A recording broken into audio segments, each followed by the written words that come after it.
The full title of this presentation tonight is County Mayo Orangeism, a Forgotten Order, and the subtitle is, to give you a sense of how far we're going with this, is Reflections on the Orange Institution and Unionism in County Mayo, Edward Nangle and the Achill Island Mission, and the Boycott affair at Lough Mask in South Mayo.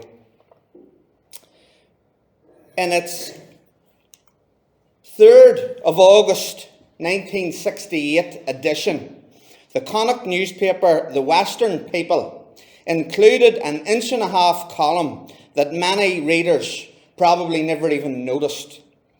It reported that while digging for worms, a Ballina angler had made an unusual discovery: a seal for stamping communications.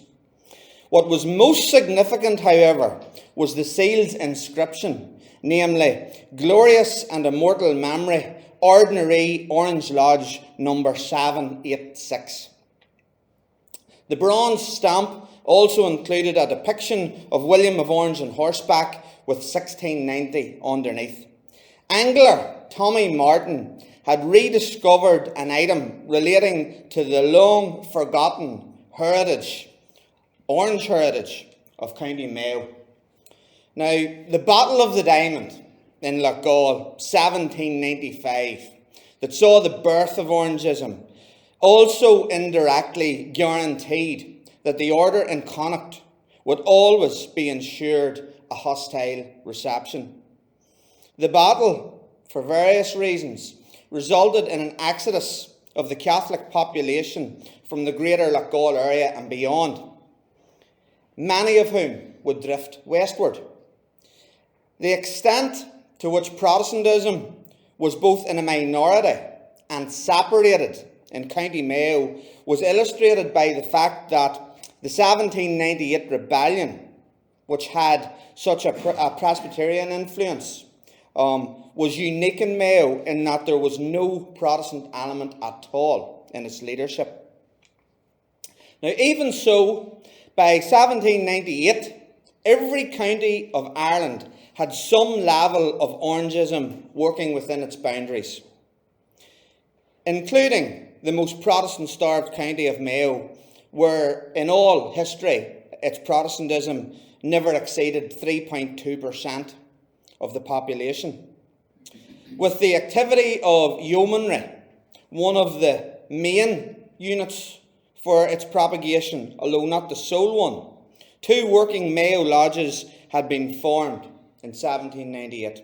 And by the 1835 Parliamentary Select Committee report into the nature of Orange lodges, a listing that was based primarily on an official Orange warrant register from the previous year, noted that it had increased to 6 working Orange lodges in County Mayo. LOL 807 Turlough was based in Turlough with its worshipful master J. McAdams.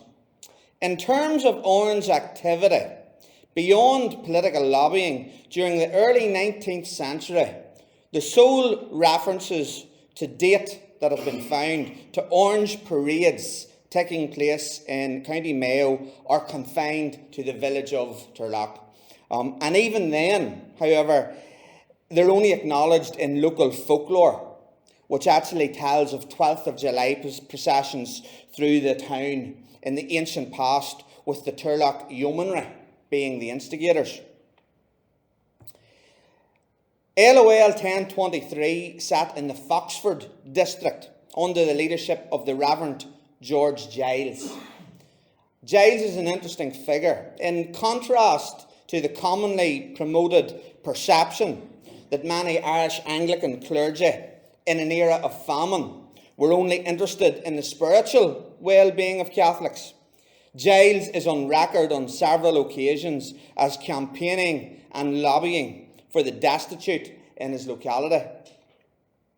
His politics, however, was clear and unambiguous, and he played a prominent role in the Protestant Conservative Society in Ireland. Another Foxford note is that in 1832, a Sergeant Nixon in the Foxford Royal Irish Constabulary was removed from his post for the crime of displaying orange lilies in the windows of his apartments in the barracks from the 1st of July to the 12th of July. Further north in Mayo, in the Ballina area, the Reverend James Houston was the master of LOL 1264, while the legacy of the Spanish Armada, or its failed attempt to invade England, in fact, in the late 16th century, and the subsequent shipwreck and survival of a small number of sailors in Connacht, was apparent in the name of the Castle Bar Lodge Master. Ferdinand Langston, Worshipful Master of LOL 1266, is listed in the Slater's National Commercial Directory of Ireland as being the keeper of a public house in Castle Street in the town. The Master of Binghamstown, LOL 1267, was William Bingham, a descendant of the Dorset-born Sir Richard Bingham, originally sent to Ireland by Elizabeth I to quell rebellion, and later becoming Governor of Connacht. Two relatives of William Bingham, Henry Bingham of Anna House and Dennis Bingham of Binghamstown Castle, would both later hold titles of Deputy Grand Master of Ireland almost 20 years later. Finally, LOL 1502 was Mullafanny, or now locally it's called Mullafarry, in the vicinity of Killala, right up at the very north of Mayo, where the Worshipful Master was Robert Eakins. Now, during this period, the west of Ireland was regarded in Protestant evangelical circles across the entire United Kingdom as the front line in a war against the evil of Catholicism. And as a direct consequence, several schemes to establish missionary settlements were implemented. These included Dingle in County Kerry and Lough in Galway. However, the most prominent was that at Dougart on Achill Island off the west coast of Mayo. Here, the Achill Island Mission was established by Edward Nangle.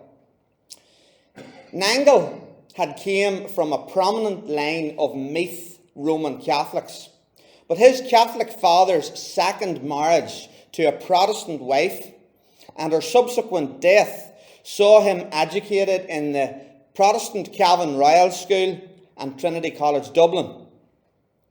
A calling to the church saw him ordained in the Church of Ireland, and his early clerical journey, took him to Achill Island in 1831, aged just 32 years. His next 20 years on the island, working for the Achill Mission, saw him establish and build a colony at Dougart, open 4 schools, a post office, a printing press, a newspaper, the Achill Missionary Herald and Western Witness, and the island's first hotel. The island, with a Protestant population numbering just a handful in the early 1830s, eventually would include a Protestant settlement at Dougart alone. There were others, which was well in excess of 400, with the majority of them Catholic converts to Protestantism. Where no Church of Ireland had existed, within Nangle's time on the island would see 3 churches built, one at Dougart, one at Achill Sound on the edge of the island, and one on a small island beside Achill called Inishbiggle. There also, during his time, was established the Achill Parish, the parish of Achill, which consisted of another 2 churches as well on the very coastline of Mayo. Now, Nangle's work was unsurprisingly filled continually with controversy. He was a figure of hate and attack for many in Ireland, with a mixture of superism accusations, which was a description for semi-forced conversions to Protestantism through being bribed by food and other comforts. He was also accused of self-aggrandizement and of simply being an evangelical fanatic. Nangle was, however, very successful in the role he had undertaken, to the extent that the Catholic Archbishop of Tuam, MeHale, started to place substantial extra resources to Achill by way of priests and money being pumped into the island in an attempt to combat and fight against Nangle's achievements. Not all of Catholicism was directly critical of Nangle, though. There's one reference from North Mayo priest John Lenz saying of Nangle that he is doing a great deal of good for the poor people of Achill. Nangle's leaving to a new church in Sligo and a rising immigration or emigration level would eventually, unfortunately, lead to the decline of the colony. Now, just as a side note, today, just one church with an incredibly small congregation remains active, St. Thomas's at Dugart. And as an aside again, extensive repairs are needed to maintain that church. They have a repair fund, and if anybody would like the details of it, I'm happy enough to pass them on. Now, this particular Achill Island story took on a new aspect when a unique medal went on sale at a Dublin auction house in 2014.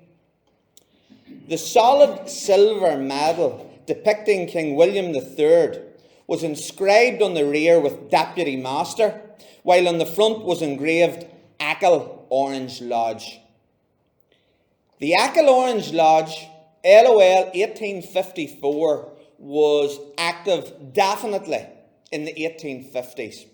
And it's not unreasonable to suggest that the previously mentioned forthright Protestant missionary work was the cause of the foundation of the lodge.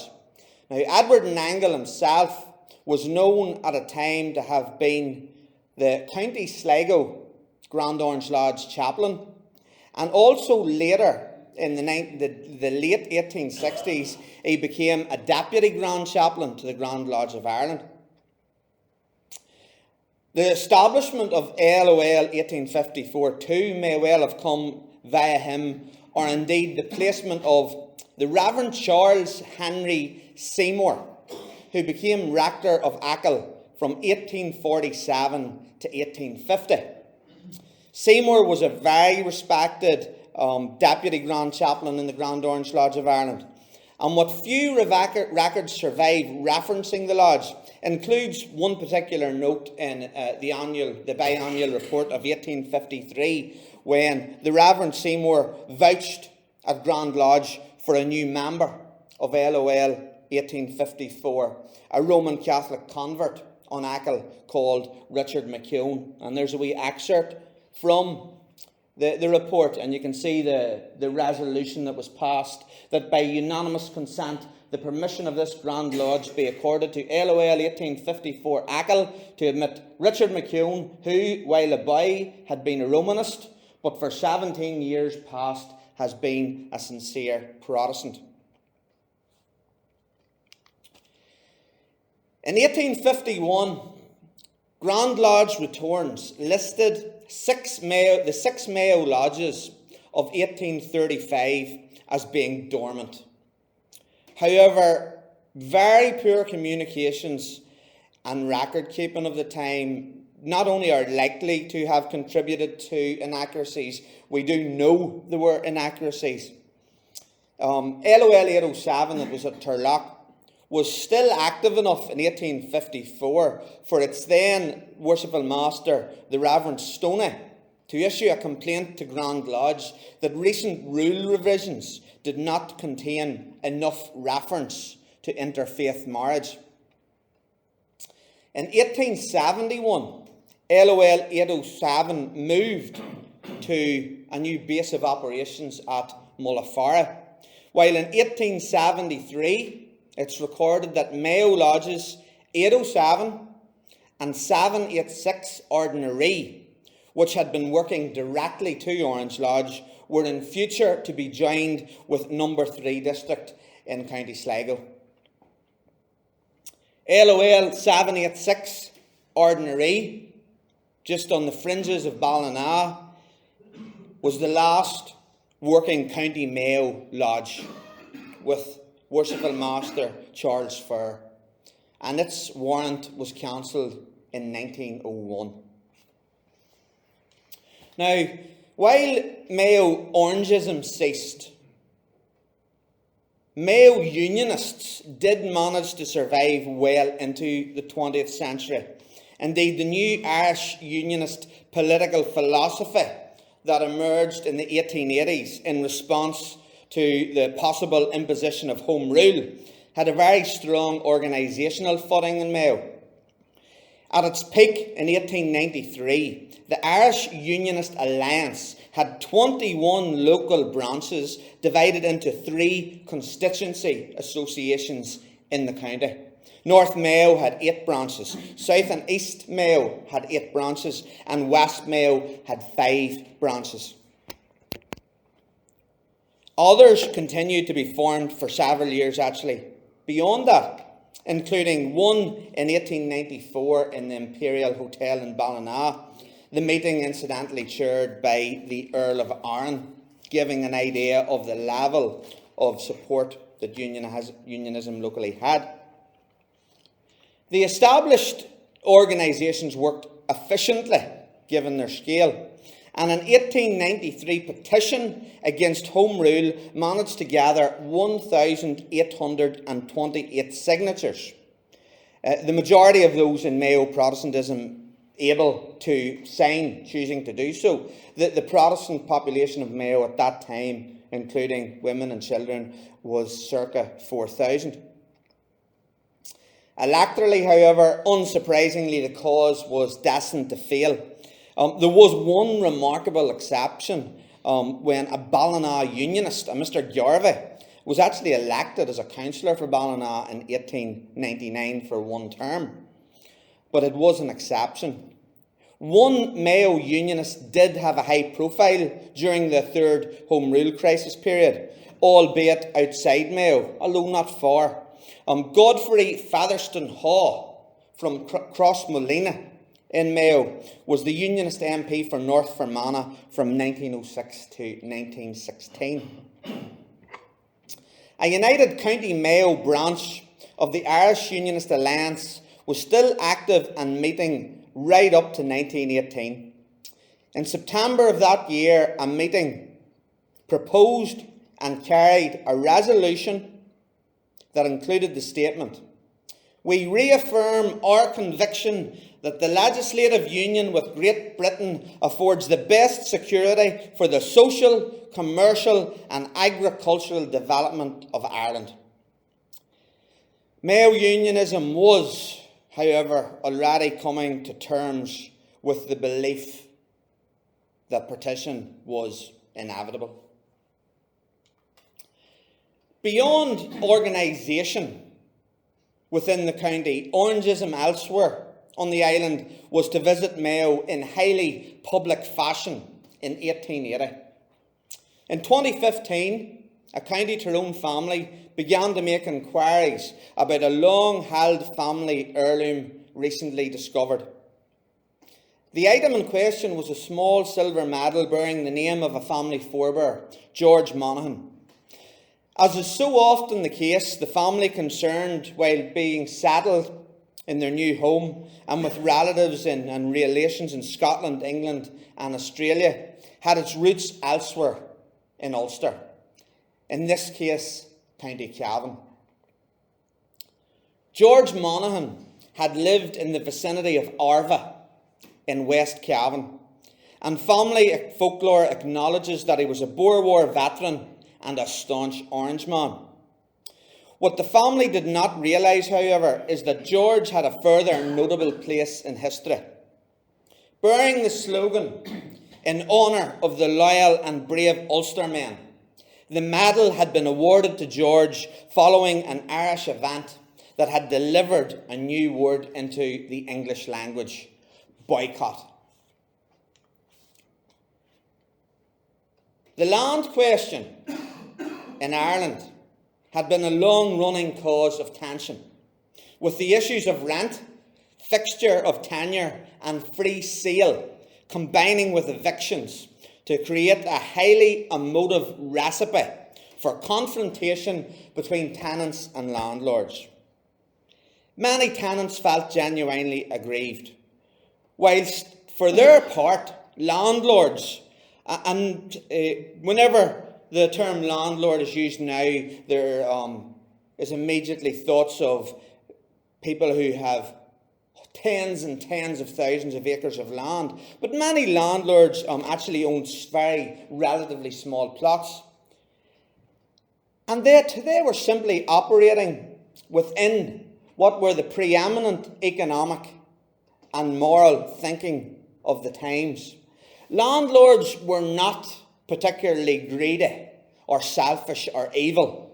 They simply believed that free trade was paramount and that there was a natural order in society in which individuals would fall into their own worthy place.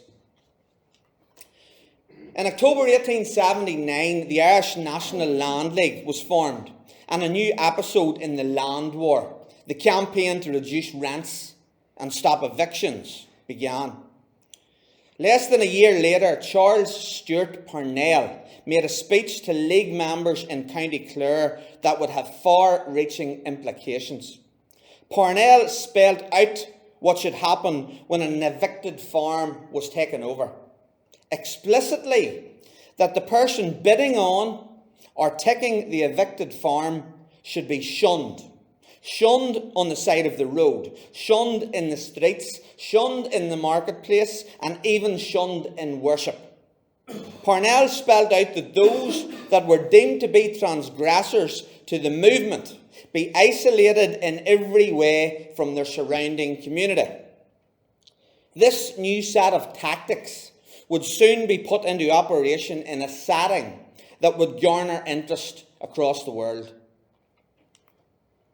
On the 14th of October 1880, a letter appeared in the Times from Captain Charles Cunningham Boycott of Lough Mask South, County Mayo. In it, he described how the Land League had been implementing a campaign against him and his family since the 23rd of September. He could no longer get anyone to work on his farm or even in his house. He could not get supplies locally and had difficulty even posting mail. His animals were continually driven into the roads, and generally his property was being destroyed and his ability to manage his farm becoming untenable. His plight was investigated very soon after by an English journalist who visited and interviewed Boycott, and soon events around the situation began to snowball. General suggestions initially made included that several trainloads of Orangemen from Belfast would make their way to Mayo to bring in Boycott's crops. It wasn't just suggestions, trains were actually booked. But the possibility of that action in causing an outbreak of sectarian violence saw it abandoned. Within Irish Unionism, the Land League was clearly perceived to be simply a vehicle for Irish independence. And not surprisingly such, since its founder, one of its founders, Michael Davitt, had received a 15-year sentence for gun running, an Irish Republican Brotherhood member. This belief meant that the Charles Boycott scenario was always going to engender a motive reaction in North in particular, and the belief that he should be relieved. Bestbrook man William Neal of Fountain Street was the first to offer his services. In a letter to the Belfast Newsletter on the 4th of November, pensioner, former sergeant and self-described total abstainer Neal stated on the need for a relief expedition leader. "I am the man and I will do it or fall in the attempt, and please God, I shall succeed. I can go armed if necessary, for I have carried and used the arms of good Queen Victoria.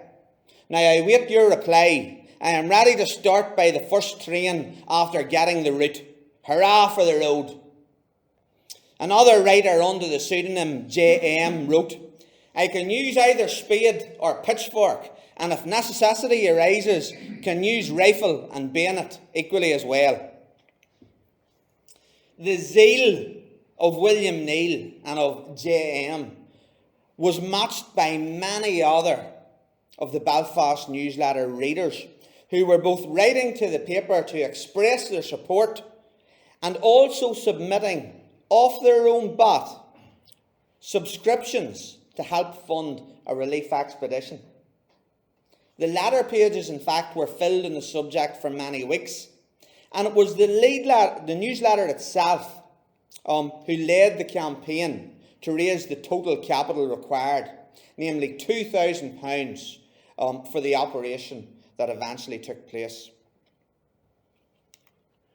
On the 10th of November 1880, a total of 32 Orangemen from County Monaghan and 25 Orangemen from County Cavan, including George Monaghan, made their way to Lough Mask. The progress of what was now known as the Boycott Relief Exhibition was reported across the entire world, while the party was also accompanied by foreign journalists, including one that had actually come from Russia. All of the journalists were anticipating a massive confrontation in the County Mayo mountains.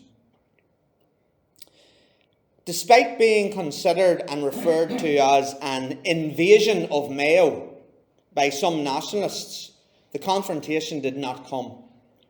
Terrible weather helped to calm the situation as the men, escorted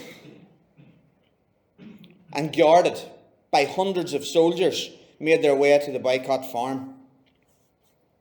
The hard labour carried out by the Northern Orangemen included lifting 17 acres of turnips, mangolds and potatoes, while also thrashing 20 acres of corn that had already been cut.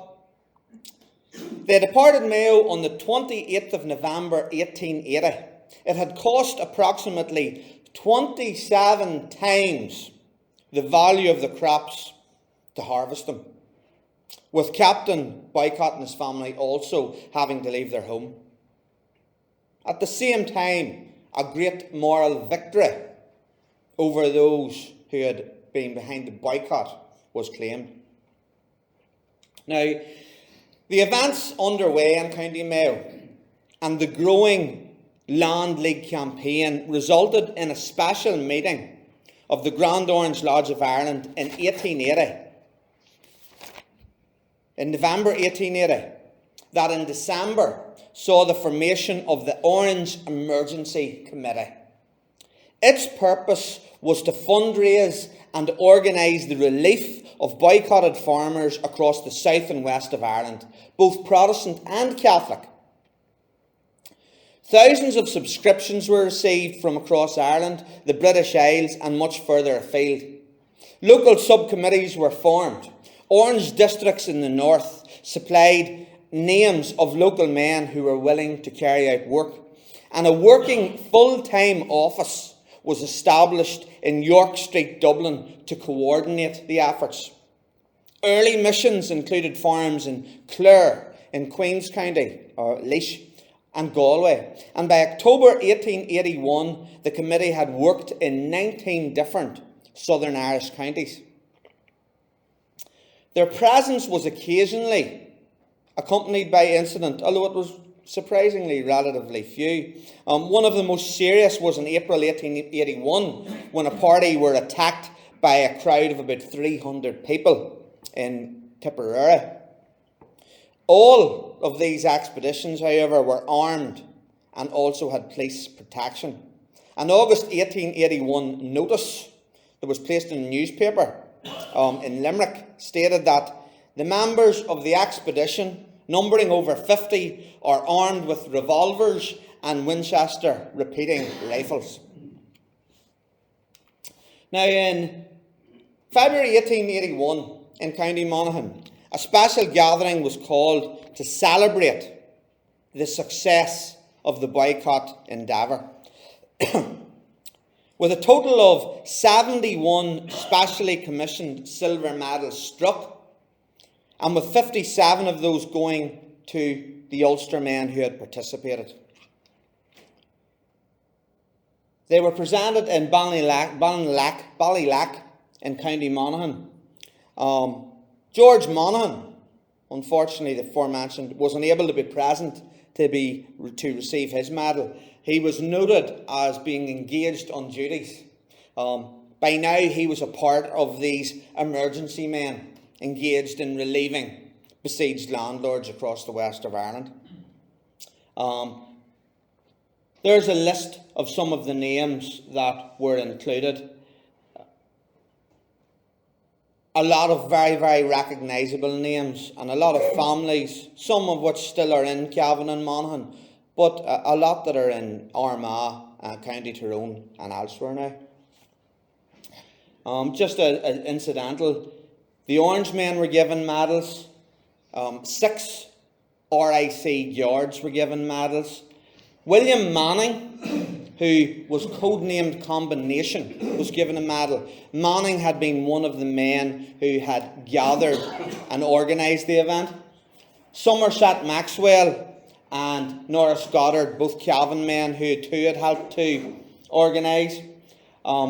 Special medals were prepared and presented to the Belfast newsletter, and one was given to the British Museum. Boycott, meanwhile, had left his Mayo home on the 27th of November 1880, with his situation continually following him to the extent that the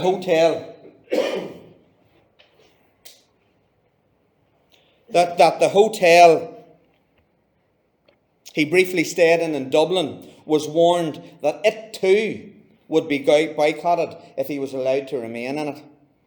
He lived his final years in Suffolk, England. However, his name had already entered the English language as a term in its own right before his farm had even been finished being relieved. In the late 1880, the Illustrated London News stated, "The word boycott has already become a verb, meaning to intimidate, to send to Coventry, and to boo." Captain Boycott has not been remembered fondly by history, with even a romantic novel on the entire episode in 1946 and a relatively genteel film in 1947 starring Stuart Granger and Kathleen Wren, not combating this myth, and indeed the myth of all landlords, as being harsh, stubborn and greedy farmers taking advantage of poor Irish peasants. The great-great-nephew of Charles Boycott wrote of him in 1991.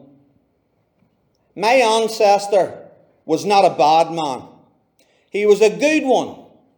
He loved Ireland, and he continued to love it and returned to it when he could for the rest of his life. In 1880, he was trapped in circumstances which few would have envied." And meanwhile, however, the stories of the Orangemen of Mayo and their fellow brethren from Cavan and Monaghan who once visited the county have, of course, largely been forgotten. There is today one County Mayo born Orangeman left, who is a member of one of our Leitrim lodges. Thank you.